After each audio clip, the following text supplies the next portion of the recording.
Near Lake Weir in north-central Florida sits an old two-story house. To the uninitiated, there appears to be nothing particularly special about the house, yet hundreds of people schedule appointments each year to explore its insides. For most, it's likely the closest they'll come to experiencing such a notorious and brutally violent piece of American lore. This is the house where Ma Barker and her son Fred were shot down by the FBI on January 16th, 1935. Fred would run around to all the rooms. He would shoot out the windows. The FBI, at the time, the Department of Justice, they shot approximately 500 shots at this house. And the Barker's shooting out was 250 shots. The story of Ma Barker and her sons, a family of thieves and murderers who traveled the country on a criminal rampage during the Depression, seemed to take on an almost mythic status right out of the gate. That was by design. I guess that phrase comes to mind about when the legend is more interesting than the facts, print the legend. And I'm wondering where the legend started about Ma Barker and her children. Was it kind of spearheaded by Hoover? Actually, the phrase you use, when the legend is more interesting than the facts, print the legend, perfectly sums up how Ma's legend begins, because she is indeed more legend than fact. Author of Wanted Women, An American Obsession in the Reign of J. Edgar Hoover, Mary Elizabeth Strunk. So Ma Barker ends up being shot in a house that was rented to her and to two members of the Barker Carpus gang. Ma ends up dying in that house with her son Freddie. She ends up dying, but she wasn't actually known to be in the house at the time that the G-men who surrounded the house were engaged in gun battle with its residents. And when she turned up dead inside, a 63-year-old woman who had no official criminal record, this was a real problem for a bureau that was otherwise, doing pretty well in terms of building its reputation and undertaking its new powers. So Hoover and the Bureau in general had to do a lot of selling of the G-Man to make sure that the public trusted him, because it was always a him at this point, and that they were seen as blameless heroes. So the accidental shooting of Ma Barker, as she came to be known, would have been a big problem, and thus Hoover wrote an article, or rather his ghostwriter, Courtney Riley Cooper, wrote an article for American Magazine some months after her death. And the title of this article about Ma Barker was called The Real Public Enemy Number One. And it was the first in a series about the G-men and their activities. And it's interesting that they would choose to talk about her. And it does seem, back to your phrase, when the legend is more interesting, print the legend. This was the moment where really Courtney Riley Cooper and, in tandem with Hoover himself and the agents who were corresponding back and forth about this piece, invented Ma. And they took real elements of her biography and then became pretty fantastical with other of the facts. It's pretty much a certainty that Ma Barker at least had knowledge of her son's criminal enterprises, but it's more difficult to ascertain whether or not she was an active participant in these exploits. The movies that have been produced around this lore over the years, however, toss aside any notions of ambiguity. There were several cinematic iterations of Ma Barker and her gang.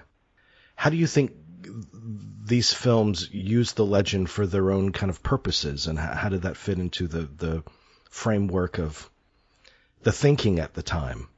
I'm nodding because I think you're totally right. The Ma Barker legend sticks, and when certain stories stick, they're saying something about a kind of pocket of unease in our culture.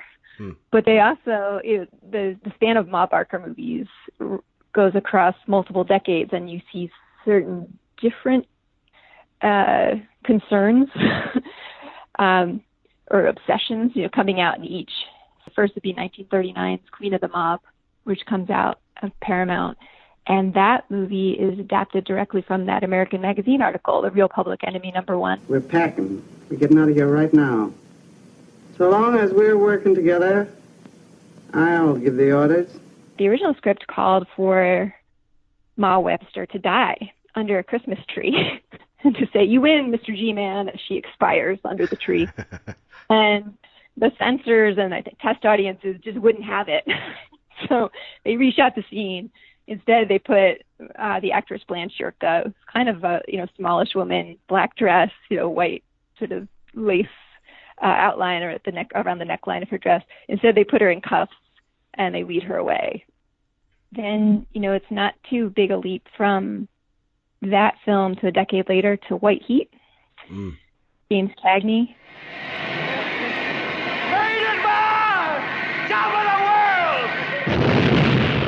I read somewhere that the scriptwriters decided to distill the four evil of Ma Barker's four sons into one person, in the person of James Cagney's Cody Jarrett.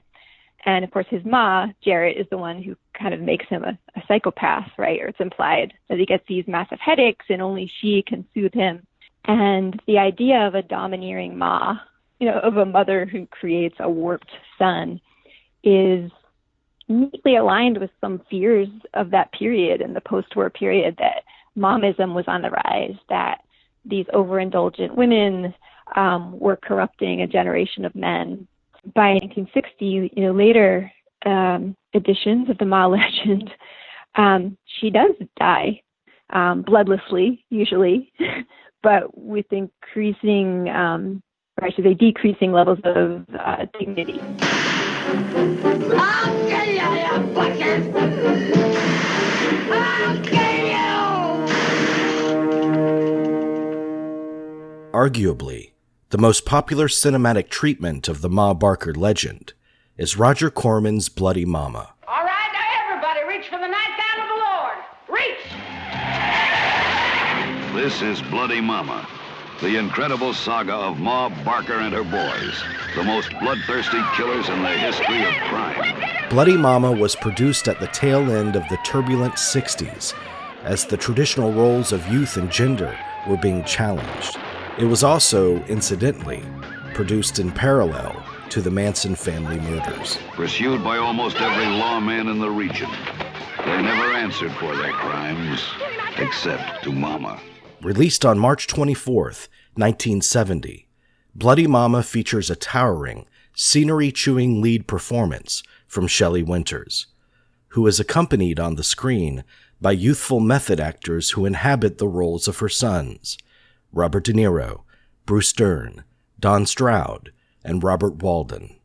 The origins of Corman's film go back a few years to the emergence of the groundbreaking Bonnie and Clyde. Hollywood was cashing in on that trend, not just Corman, but, there were other movies too, like, the Dillinger movie and, Bound for Glory, these movies that sort of took the Depression era and tried to turn them into almost, metaphorical folk myths for the 60s and 70s. Esteemed film critic and author of Crab Monsters, Teenage Cavemen, and Candy Striped Nurses, Roger Corman, King of the B-Movie, Chris Nashawati. Bloody Mama is an interesting movie. It's got some really interesting stuff. I would say there are a couple things in the movie that it does even better than Bonnie and Clyde. It has this authenticity. When you look at some of the extras in the movie, they look like that they walked out of, a Walker Evans photograph, and they really could be from, Arkansas or Tennessee in the 30s. It is almost more of an honest film than Bonnie and Clyde. But Bonnie and Clyde is art, and Bloody Mama is something slightly less than art, I think. Corman was always eager to capitalize on a popular trend, but that's only one of many attributes that have made him the most influential independent film producer in the history of the movies. There are quite a few. I think that one that is especially important when we're investigating Bloody Mama is the fact that he has always liked strong female protagonists. Author of the cinematography of Roger Corman, Pavio Alexandrovich. Some scholars even say that Corman can be credited with introducing a strong female protagonist to an action genre. Corman even himself said that he considers himself a feminist. Mm. And Bloody Mama kind of like epitomizes, is a synthesis of all the ideas of a female protagonist, of a Corman's female protagonist. She's obviously evil, that's another story, but she's dominating the picture and all the characters physically, psychologically, and sexually. She exercises her authority over every man in the film. The film is interested in the way that maternal love turns into sexual desire for her sons and for their same-age peers. The film is shocking even by today's standards. In his gangster films, he does not romanticize criminals. He even said in one of the interviews, "I do not believe criminals and gangsters should be romanticized." And she shot 4 gangster films, I'm Mobster, Machine Gun Kelly, St. Valentine's Day Massacre. But Bloody Mama is the most vile, the most twisted and wicked of all of the films. And the people there, they are really horrible. They are demented in every way possible. There is nothing romantic, nothing poetic about their activities. Bloody Mama has sex with her children. One of her sons is homosexual, so she has sex with her partner as well.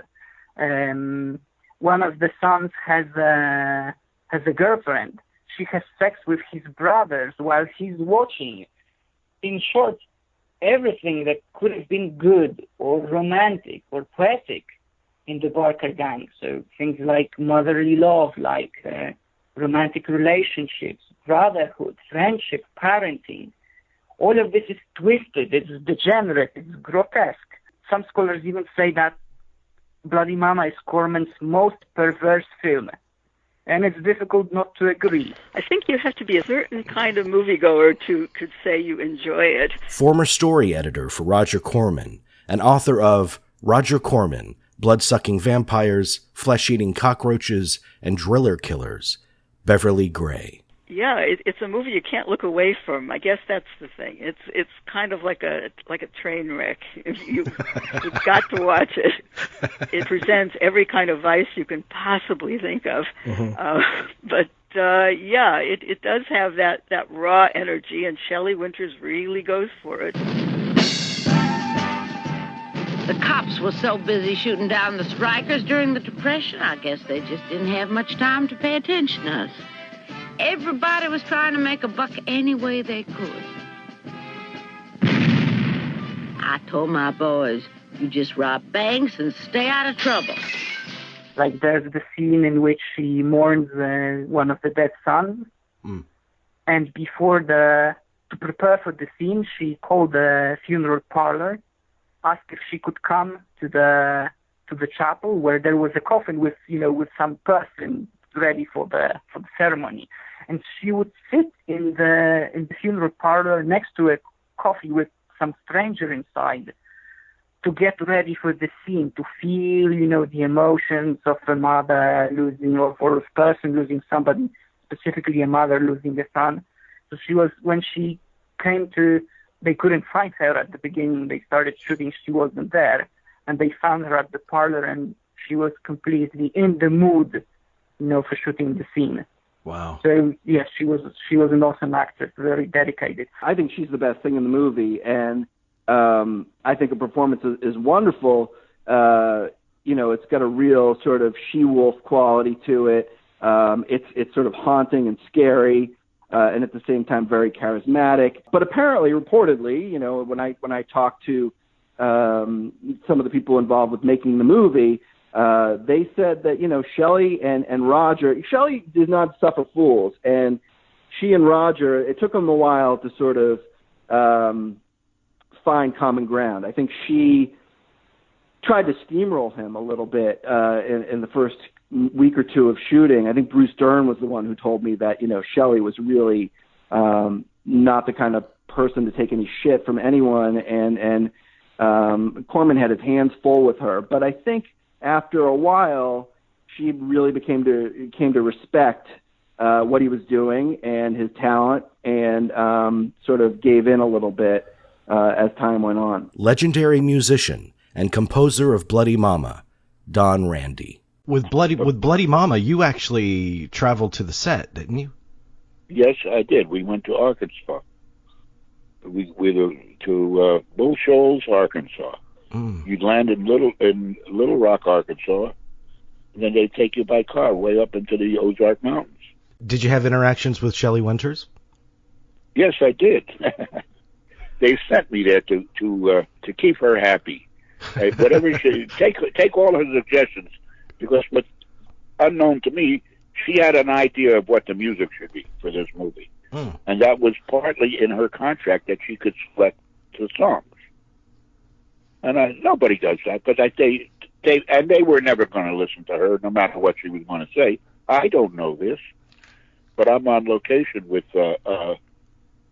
Jerry and Guy Hemrick, who also helped me write, and I forget, because they wrote for AIP. They did a lot of the Frankie Avalon movies, which I also got to play on. So here we are, and she'd come back after we were there 6 weeks. She'd come back, she'd go, the minute she had a break, she'd go to these little stores that are in the area. She'd have the car take her, 20 miles away, and she'd find these little old music, and she'd come back, "Oh, Tom, I got this great idea. What do you think about this song?" I said, "That's a great idea, Shelley." And I'd sit down, had a little piano there, and we'd play. She said, "Well, I'm not too quite sure." I said, "Well, if you do this," and so that's how it was for about the first 3 weeks, and then, of course, she didn't have time, and she had got, the pressure was on to finish the film. I didn't take one song that she at all. Because they were old folk things. It didn't fit for where Roger Corman was going. Yeah. So what I thought where Roger Corman didn't even come to the sessions. He was already on another film. You bastards! You'll never get his chance, you bastards! Much of Corman's Bloody Mama is vile and depraved, for sure, but it's also an infinitely watchable, surprisingly well-produced period piece with great, punchy performances. The tagline on Bloody Mama's poster, "The family that slays together stays together," might have hit upon a raw nerve in the era of the Manson family. After all, Corman had a particular expertise in provocation. But what, if anything, was Corman trying to say with the film? Especially considering that it was produced during a time when parents and their children were never more distanced socially or politically, and the hippie movement was starting to turn in on itself. He likes the lurid. He certainly likes action. He likes movies that are fast, snappy, and it's very rare for a movie of his to be over, for a script of his to be over about 104 pages. He's not going to make a 2-hour movie. Yeah. He gets bored. He's impatient. But his movies have a great sense of drive and movement, and he's very serious about that. He does like, despite the fact that he doesn't want to make any more message movies, he does like the idea that there's something of substance beneath the surface. You do it yourself. Midway through the film, Lloyd, played by Robert De Niro, sexually assaults a woman. Fearing that she'll turn the family into the authorities, Ma unmercifully drowns her, much to the consternation of her sons. Later in the film, the sons kidnap a wealthy businessman. Holding him hostage while awaiting the ransom, they begin to develop a sense of attachment to the man, much to the consternation of Mama. What color are your eyes? What difference does that make? My old man had blue eyes. Really blue. Why don't you take these goggles off and see what color my eyes are, sonny boy? They seem to ensure their own downfall once their unquestioning loyalty to their mother begins to fray. But there's another way of looking at it. In some sense, Ma Barker is a provocative character and one you don't often see on film. But on the other hand, the whole film is about ultimately overthrowing her power. And so, in a way, she's sort of a stand-in for the institutions that felt outmoded and inappropriate and primed to be revolted against. She stands for that in this maternal role rather than mother worship. It's kind of showing that the sacred is actually the profane in this case. If you flip the script, like, you couldn't have made this film if it was about a domineering dad who led a successful gang of sons, right? It would be a totally different film. It wouldn't feel as perverse as it does. No. I think that's one reason that the film is so conservative ultimately. Even though it's about this overthrow, it's also just reinforces traditional structures of authority. These boys could have had a better life. These men could have had a better life if only they'd had a stronger dad. Because that seems like, intentionally or not, is the ultimate message of the film.